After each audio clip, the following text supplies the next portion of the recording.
Od uvijek sam ovo želeo da uradim, dok sam bio taksista.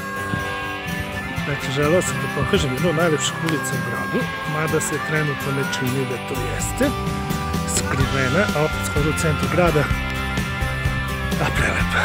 Iz Čirpanove sprećamo u Takovsku, koja na izgled ne izgleda lepo, to jest deluje prilično skromno. Ova zgrada nije reprezentativna, ali okej, što bi rekli, zagrebi površinu da bi došao do lepote. I onda, evo ga, ulazimo u drugi deo Takovske ulice. Da kažem, gotovi idiličan deo Novog Sada.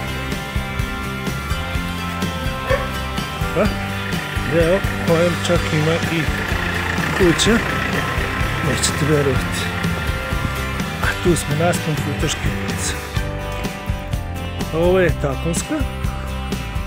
Pogledajte je kuća, mislim divno. Ovdje bi živeo. I ovdje su naravno nekretnine veoma skupe. Treba baš imati para.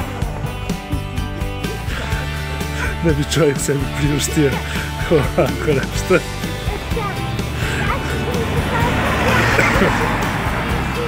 Evo ja imam sve sljedeće pomoćnike ovdje. Da, koji divane, postavljaju pitanja. Evo.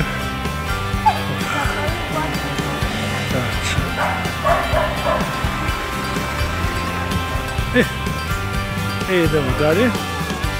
Ja neću sad pokazati sve, ali ovdje ima još jedna lepša ulica koja se zove Bemlidike. Također za koju malo ko zna što jeste draže. Ne možemo svi znati baš sve. Ali, ako skrenemo sad ovdje, vidjet ćemo da je tu jedna, dobro, sad ima i stambenih objekta, to jest zgrade. Ima i starih i novih, ali dalje je ta ulica zaista prelepa. Ima zelenila, mir, tišina, a u centru ste grada. Ok, aj vi istražite dalje sami.